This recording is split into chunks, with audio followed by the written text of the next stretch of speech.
نبی کریم علیہ السلام نے ایک دن صحابہ سے پوچھا بتاؤ بہترین عورت کون سی ہوتی ہے؟ کون ہوتی ہے؟ آکسفورڈ کی پڑھی ہوئی جی، پنجاب یونیورسٹی جس نے ایم فل کا مقالہ لکھا ہو، پی ایچ ڈی ہو جس نے پی ایچ ڈی کی ہو نمل یونیورسٹی سے، ایک کراچی یونیورسٹی کی ڈگری ہولڈر ہو کہ باہر سے ایم بی بی ایس کر کے آئی ہو، کون افضل ہوتی ہے؟ کہ یا جو اچھی گفتگو کرے، نماز پڑھے، عبادت کرے وہ افضل؟ کوئی تو ایسی وجہ ہوگی نا۔ صحابہ سے حضور نے سوال پوچھا تو صحابہ نے بھی مختلف جوابات دیے۔ کسی نے کہا حضور پنجگانہ نماز پڑھنے والی، اور میں بات تمہاری ٹھیک ہے پر تم میری مراد کو نہیں پہنچے۔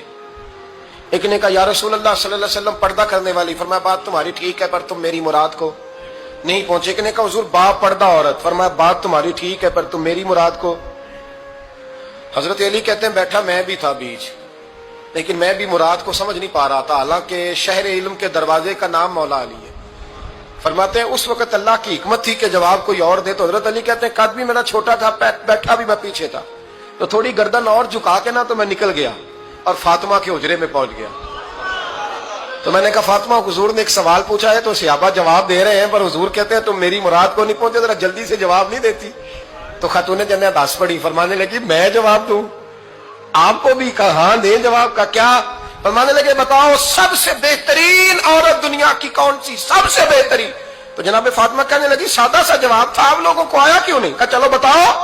جناب فاطمہ فرمانے لگی دنیا کی سب سے بہترین بیوی وہ ہے جس کو نہ کبھی غیر محرم نے دیکھا ہو، اور اگلے لفظوں پہ غور کرنا، نہ کبھی غیر محرم نے اسے دیکھا ہو اور نہ اس بیوی نے کبھی کو غیر محرم دیکھا ہو۔ یہ کوئی پڑتا نہیں کہ بی بی کہتی ہے جناب میں تو چہرہ ڈھام کے نکلی تھی، باقی میں دکاندار سب سے بات چیت کر آئی، سب کے چہرے دیکھ آئی۔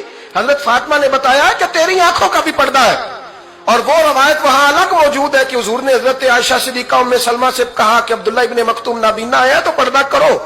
تو یہ نابینا اس سے پہلے سیرت نگاروں نے لکھا ہے کہ ایک دن یہ اس سے پہلے حضرت فاطمہ کے گھر چلے گئے حضور کے ساتھ، تو نبی کریم علیہ السلام نے جب ان کو لے کے حضور داخل ہوئے تو جناب فاطمہ نے آنکھیں جھکا لی، پردہ کر لیا۔ تو حضور نے فرمایا بیٹی وہ تو نابینا ہے، تو عرض کرنے لگی حضور مجھے تو نظر آ رہا ہے نا۔ یعنی حضور نے جو ازواج کو کب بات کی، جناب فاطمہ کا جو انداز ہے وہ نرالا ہے۔ تو حضرت علی کہتے ہیں جناب فاطمہ نے جواب دیا کہ بہترین عورت وہ جسے نہ کبھی غیر محرم دیکھا ہو اور نہ غیر محرم نے کبھی، وہ بی بی نے بھی کبھی غیر محرم بندہ نہ دیکھا ہو، دیکھا ہی نہ ہو اس نے۔ یہ پوائنٹ ذرا مشکل ہے، سمجھنے والا ہے۔ تو حضرت علی کہتے ہیں میں وہاں سے گردن جھکائی اور بیچ آ کے بیٹھ گیا، بات ابھی جاری تھی۔ حضور نے فرمایا آتا ہے کسی کو جواب؟ تو کہتے ہیں میں نے ہاتھ کھڑا کیا، میں نے کہا حضور آتا ہے، تو حضور مسکرا پڑے، فرمایا چل بتا۔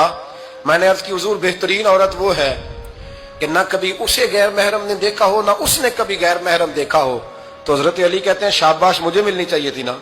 حضور مسکرا پڑے، کہنے لگے میں نے تو پہلے ہی کہا ہے فاطمہ تو بدعت منی، فاطمہ میرے جگر کا ٹکڑا ہے، میں نے تو بڑا پہلے کہہ دیا ہے۔ تو کہتے ہیں صحابہ میری طرف دیکھنے لگے کہ یہ تو تعریف فاطمہ کی ہونے لگ گئی ہے۔